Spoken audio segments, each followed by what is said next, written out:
Hello, Steve White, Checkpoint 89 for Steve Arts 89. Well, I just watched Star Trek Picard Season 3, Episode 8, Surrender.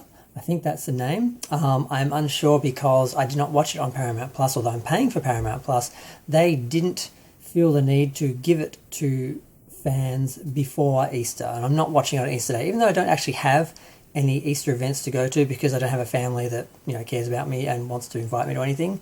So I've actually got nothing to do, but I just didn't want to watch it on Easter Day, like Good Friday, or the whole weekend. I wanted to watch it before that. So I watched it on my computer through other means, and it didn't have a title. So I think it was called Surrender. But this was a good episode until the end where it punched me right in the dick. And I don't like being punched in the dick, Terry. They don't answer who Jack is. We go through the whole episode. At the end of the last episode, Amanda Plummer's character basically says, you need to find out who you really are, Jack, basically, is what she said. And we're like, okay, they kept it right to the end of the episode, but we'll find out next episode. They did the exact same thing. You can't keep dragging something like that along up to the end of each episode, dropping it, and then picking up the next episode, dragging it along up to the end of the next episode and dropping it. Just no. So I'm not happy with that, but that's my only complaint for the whole episode, so I thought I'd get it out of the way. The best part of the episode was Deanna Troi back. And thank you, Terry Metalis. I can forgive you for punching me in the dick because you didn't make me watch Deanna Troi get tortured. Because basically that's what happened in the last episode. We thought we were going to go straight to Riker and Troi, but they skipped that and they just had it explained in a bit of dialogue that he basically gave up a compromise code to stop them from torturing her. So that's what they did. So they were just sitting there in their cell just waiting to see what happens next because they were done with them. They were talking through their dramas, through their lives, and it was great to hear them say how much they hate that stupid little house on that stupid little planet, which the stupid writers from Star Trek Discovery, Picard, put them on, and they want to move back to the city where there's people and life and Raktagenos. So yes, because I'm like, I couldn't picture them there. Why in all the universe would you go and live on a barren desert, a background little planet? It's just like, it's just the woods, but why? So yeah. They undid that. They've undid a few things from season 1 and 2, just quietly. So that was the best part of the episode, seeing Deanna.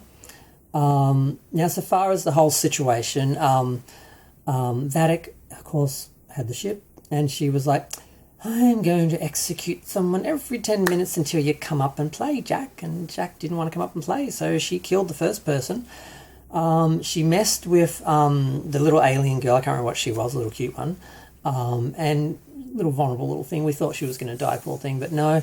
Then she turns on Hot Lieutenant guy. I've forgotten his name. And I can't find the actor's name on Wikipedia because they haven't updated it since season 2. Jack actually possesses him so he can punch in the code and basically get control of the ship again. And she's talking to him while he's in the body, but then he wakes up and he has no idea what's happening. She doesn't kill him or the scared little alien that she was going to. Instead, she shoots the bald Vulcan in the head without warning, which is a little cold, but considering that hair, I don't really trust a Vulcan who would go to all that's superficial enough and vain enough to shave their head, particularly in a culture where women have long hair, to make a point. So I didn't trust that Vulcan anyway. There was something about her. She was making a statement, and Vulcans don't make statements. So I'm not sad she's gone. I like the little alien that seemed very nervous, and the hot lieutenant guy. He's Lieutenant hot as fuck. But yeah, okay. I just want him to be in the series. I want him to survive to series, okay? Is that too much to ask? Have one hot guy on a starship in uniform? Is it that much to ask? I don't think so. Okay, but let's see. Okay, so eventually they realise, they're going to kill she's going to kill everyone. So Jack shows up on the bridge, and he has a bomb, but it's not a bomb. It's a shield, so he can protect himself. Now, below decks, they have removed the petition and allowed Data and Lore to fight it out. And Lore starts to devour Data. And Data, because he's not that much of a pushover, he's not as easy to defeat as everyone thought. He did not get the credit he deserved. He knew Lore well enough to know he would take all Data's memories and all his little trophies, how he saw them as, his trinkets, and that he would be able to basically inject himself into Lore and make Lore into him and basically merge each other. That's basically what he did. He merged with Lore, and Lore sort of disappeared as they became something else. So the evil Lore's gone, the pure, innocent Data's gone, and now it's like human Data.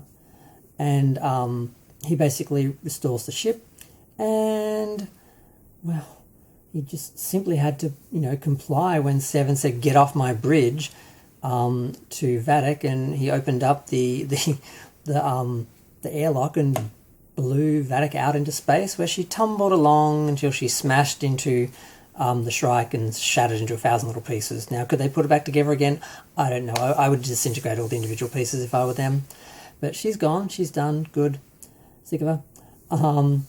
And, of course, we have Deanna. And Deanna, of course, knows there's something on the ship. Something else on the ship. Not Vadic. Something evil. And it's with Jack. She's very careful to say with Jack. Not in Jack. Not of Jack, but with Jack. So she sits down with Jack, and they start to explore this.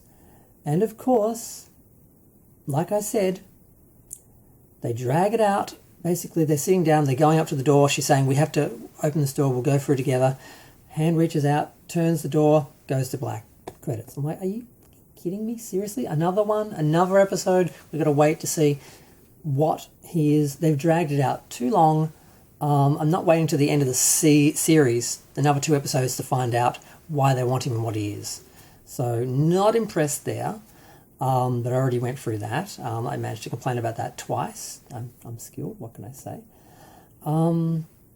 But yeah, it was a good episode. I mean, we got to see, Captain Shaw being a gutless little troll again, because he's just telling Seven, "You can't do anything, we're helpless, just basically allow people to die, just stand there and let people die." She's actually trying to do something, and she did. Between her and Jack, they actually got rid of Vadic while he sat in the observation room like a little bitch and did nothing, because he's a pathetic excuse for a Starfleet officer. And I hate people who want him to be the captain of the next, series. I'm like, this guy should never have been a Starfleet captain. He never would have become a Starfleet captain. He's gutless. He sits in the background. He's bitter. He's twisted. He's resentful. He would never have gotten through being a captain. This just never would have happened. And why they've written this character into this position, I don't know. But yeah, I'm happy to see him beaten. I'd like to see him die before the end of the series. I hope if he sacrifices himself and redeems himself, that would be nice. As long as he dies and he's not in the next, as long as he's in the next season, I don't care. They can promote him. I don't care. Just get rid of him. But yeah, so that's where we're at.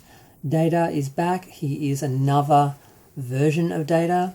He uses contractions. He has emotions. There's a great scene between him and Geordi. It's great when people who know these characters write them.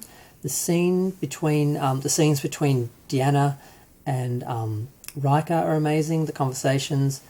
The conversation between Geordi and Data, where Geordi asks Data how he feels, and he says, "I feel." He's a new person. He's a new version of Data. He's Data, but he's more. It's a great way to evolve this character and give him that he's Pinocchio is a real boy now. He has feelings. He has memories. He has a sore neck. It's good. I love the way they're writing these characters. I love most of what they're doing with this show. It's still Deep Space Nine level Star Trek. It's still, the universe out there is still dark. The Federation is still corrupted and not to be trusted. Now, whether this is something they can undo by the end of the season, and the next show we can actually have Star Trek with a Starfleet that we actually recognise, and a future that we recognise, and a universe that we recognise, the utopian, bright, warm, happy one where, we started off. I don't know. That's my goal.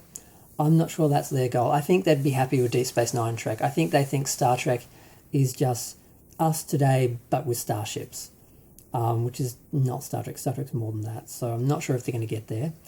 But I don't think I've missed anything else. It was a fairly simple episode. They dragged some sections out, but it was all well written. The scenes with Deanna were great. The scenes with Worf were great when Worf came back and he started talking to Deanna about his progress and development, and Riker's just like inappropriate. All of it was great. But I'm going to go. Feel free to share, like, comment, subscribe. Let me know what you think. 2 more episodes left. We hear the next 2 episodes are just like a TNG final movie, and it's all, action and, saving Starfleet. So hopefully it's good. We got like an 8-episode miniseries, and now we get like a final movie. It's been good so far. We'll see how it ends, and if they can get where I want them to be. But they may not want to be where I want them to be. So it may not be a failure on their part. We'll see. Bye.